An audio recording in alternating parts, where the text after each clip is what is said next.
जय हिंद मेरे डियर साथी, मैं आपका साथी विकास। और आज हम देखने वाले हैं विदेशी व्यापार। ये क्वेश्चन देखा जाए तो सामाजिक विज्ञान क्लास 10th पेपर 2024, यहाँ से देख सकते हैं 825 IX सेट में क्वेश्चन नंबर 23 का अथवा क्वेश्चन में क्वेश्चन पूछा गया है। इसमें क्या है, विदेशी व्यापार से आप क्या समझते हैं। विदेशी व्यापार को अनुकूलन बनाने के लिए कोई दो सुझाव बताना पड़ेगा। मतलब विदेशी व्यापार से आप क्या समझते हैं। विदेशी मतलब एक देश से दूसरा जो व्यापार होता है, एक देश से दूसरे देश में, उसी को विदेशी व्यापार बोलते हैं। उसे मेंटेन करने के लिए, अनुकूल बनाने के लिए कोई दो सुझाव हमें देना पड़ेगा। ठीक है, ये तो विदेश के बारे में। अपने बारे में तुम सिंपल सा सोचो, उसी को लिख दो। कहने का मतलब क्या करिए, सबसे पहले समझते हैं परिभाषा, विदेशी व्यापार होता क्या है। लिखा, दो या दो से अधिक देशों के मध्य होने वाले वस्तुओं के क्रय और विक्रय मतलब खरीदना और बेचना को अंतर्राष्ट्रीय व्यापार अथवा विदेशी व्यापार भी कहा जाता है। कहने का मतलब कोई कंट्री है, मान लेते उस कंट्री का नाम ए है, दूसरी कंट्री का नाम बी है। आप इस कंट्री से कुछ खरीद भी रहे हैं और इससे कुछ बेच भी रहे हैं, या ये भी आपकी कंट्री से कुछ ना कुछ खरीद रहा है और ये भी बेच रहा है। तो इनके बीच में जो व्यापार का गठन होता है, ठीक है, व्यापार का गठन होता है, उसी को हम क्या बोलते हैं, विदेशी व्यापार बोलते हैं। अब कहेंगे प्रेजेंट टाइम में आप जो मोबाइल लिए हैं, बताइए ये विदेशी व्यापार न होता तो अपने यहाँ ये संभव नहीं हो पाता। क्यों? क्योंकि देखिए, मान लेते कब चाइना की मोबाइल यूज कर रहे हैं, चाहे ओप्पो, चाहे यानी MI, कुछ भी है, वन प्लस, एप्पल, ये देखा जाए तो किसी न किसी दूसरी कंट्री से अपने यहाँ व्यापार के तौर पे आया हुआ है। ठीक है, व्यापार के तौर पे आया हुआ, तो वही चीज़ का रखा। कोई भी चीज़, चाहे वो खाद्य पदार्थ हो सकता है, ठीक है, चाहे वो तुम्हारे पास क्या होगा, खाद्य पदार्थ हो सकता है, चाहे वो तुम्हारे पास कोई वस्तु हो सकती है, चाहे वो तुम्हारे पास क्या होगा, तेल हो सकती है, कुछ भी हो सकती खाद्य पदार्थों के अंतर्गत। ठीक है, चाहे वस्तु हमारे जीवन में यूज होता है, तेल हो गया, तेल में तुम्हारे पास जैसे डीजल हो गया, पेट्रोल हो गया, केरोसिन ऑयल वगैरह वगैरह। ठीक है, तो ये देखा जाए तो वही चीज़, ये सब चीज़ एक देश से दूसरे देश में जब बेचा जाता और खरीदा जाए, क्रय विक्रय नहीं समझ में आता तो समझ लो खरीदना तथा बेचने को अंतर्राष्ट्रीय यानी विदेशी व्यापार कहते हैं।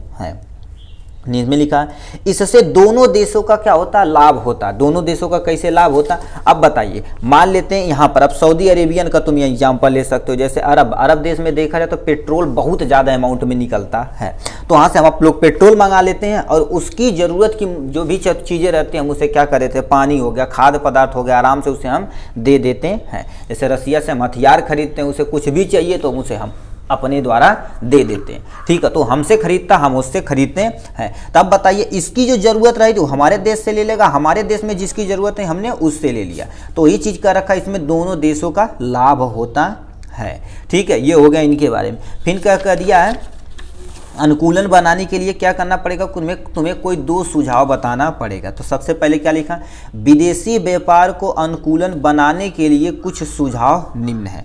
जैसे सबसे पहले देखो, क्या अपने माइंड में सोचिए। जैसे हमेशा किताबी भाषा नहीं रटा जाता, अपने माइंड में खुद ही सोच सकते हैं व्यापार को। मतलब किसी के यहाँ से कुछ खरीद रहे हो, मान लेते हैं आप सब्जी, आप ही मान लेते हैं हॉस्टल लेकर रह रहे हैं या कहीं अपने गाँव पर ही कर रहे हैं, तो बाजार में जाते हैं तो एक दुकान ऐसी होती है, वहाँ पर प्रॉपर आप क्या कर देते हैं, सामान खरीदते हैं। क्यों? क्योंकि इनका व्यवहार अच्छा है। ठीक है, यही सब सारी चीज़ें तुम्हें क्या करना पड़ेगा, लिखना पड़ेगा। तो लिखा तुम्हारे पास क्या होगा, भागीदारी और सहयोग। अब बताइए, मान लेते हैं आपके पास एक दिन पैसा न रहे, तो ये आराम से आदमी आपको क्या कर देगा, सामान देगा, तो इससे भी आप क्या करेंगे, क्रय विक्रय कर लेंगे। तो ये चीज़ का रखा है, भागीदारी और सहयोग। अन्य विदेशी कंपनियों के साथ भागीदारी तथा सहयोग को बढ़ावा देना एक उत्तम रणनीति होती है। ठीक है, अपने यहाँ देखा जाए तो कृषि प्रधान देश है। अब याद रखना, कोई भी देश हो, ठीक है, कृषि के बदौलत सोचो जाओ बहुत ज़्यादा डेवलप हो जाए तो ऐसा इम्पॉसिबल है। ठीक है, यानी कभी भी पॉसिबल नहीं। तो हमें बहुत बड़ी बड़ी इंडस्ट्रीज बैठाना पड़ेगा। इंडस्ट्रीज मतलब जो तुम्हारे पास होती है ना, जैसे कंपनी बैठाना पड़ेगा, जिससे प्रॉपर रोजगार मिले, उन्हें खाने की पदार्थ मिले, और कोई भी चीज़ उत्पादन यदि हमारे ही देश में होगा तो उसका ट्रांसपोर्ट खर्चा बचेगा तो हमें सस्ता मिलेगा। तो ये चीज़ का रखा, दोनों देशों के बीच में अच्छे से भागीदारी और सहयोग होना चाहिए। तो ये लिखा, अन्य विदेशी कंपनियों के साथ भागीदारी और सहयोग को बढ़ावा देना एक उत्तम रणनीति होती है। कहेंगे हमारा दोस्त है, तो 4 पैसा कमा देंगे तब भी चल जाएगा। ठीक है, वो चीज़ होता है। संबंधों को मजबूत करें, मतलब एक देश से दूसरे देश से संबंधों को मजबूत करें, कोई भी काम हो तो दोनों को साझा कर सके।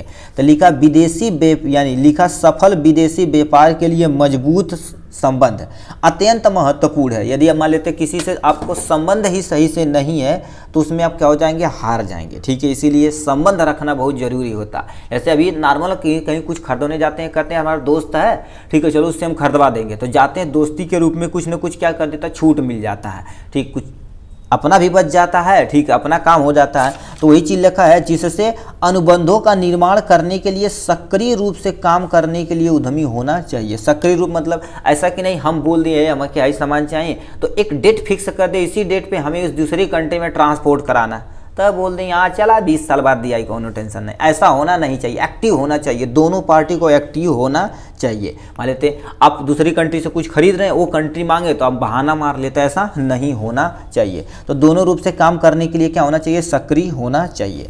नेक्स्ट में कुछ और पॉइंट है, 2 सुझाव दे रखा, हमने 2 सुझाव को क्या कर दिया, एक्सप्लेन कर दिया। कुछ और है, अस्थायी बाजारों का अध्ययन करें, स्थानीय बाजारों का अध्ययन करें। कहने का मतलब स्थानीय बाजारों का कहने का मतलब, जैसे मान लेते कोई चीज़ आप ABC मतलब कोई एक डी एक कंट्री है, ये मान लेते इससे खरीद रहा है, ये इससे खरीद रहा है, ये इससे खरीद रहा है, तो ये मान लेते हैं अब देखो तीनों से खरीदेगा तो मान लेते इनसे महंगा मिलेगा तो इससे ऑप्शन हो जाएगा। ठीक, अब मान लेते ये यदि महंगा दे तो इनसे, तो तीनों से क्या करेगा, कंपेयर करके क्या होगा, अपना काम हो जाएगा। तो वही चीज़ का रखा, अध्ययन करें।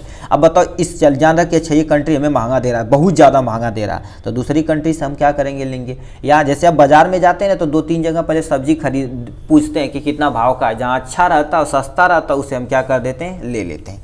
ठीक है, तो वही चीज़ यहाँ से क्या करिए बताया गया, स्थानीय बाजारों का अध्ययन आपके पास जानकारी होना चाहिए। स्थानीय संस्कृति का तुम्हारे पास क्या होना चाहिए, समर्थन करना चाहिए। समर्थन मतलब वहाँ की थोड़ा सा संस्कृति के बारे में, वेशभूषा, रंग, भाषा वगैरह सब कुछ हमें थोड़ा सा नॉलेज होना चाहिए। अब नॉलेज रहेगा तो हम क्या करेंगे, अच्छे से उन्हें घुल मिलकर बातचीत कर सकते हैं आराम से। ठीक है, तो इतना चीज़ क्या करेंगे, आप लिखेंगे तो अपना काम हो जाएगा। तो आप यहाँ से स्क्रीनशॉट ले सकते हैं। सबसे पहले विदेशी व्यापार की परिभाषा लिख दी है, कुछ ही 2 सुझाव बताना था तो हमने 1, 2 और यहाँ 3। यदि मान लेते 3, 4 कहेगा तो इसी को आगे और एक्सप्लेन कर देंगे, हेडिंग डाल के अपना काम हो जाएगा। ये तुम्हारे पास 3 हो जाएगा, ये तुम्हारे पास क्या हो जाएगा, 4 हो जाएगा। तो हमने 4 सुझाव आपको बता दिया। ठीक है, आज के लिए बस इतना ही, फिर मिलेंगे नेक्स्ट वीडियो में नेक्स्ट टॉपिक के साथ। तब तक के लिए bye bye and take care.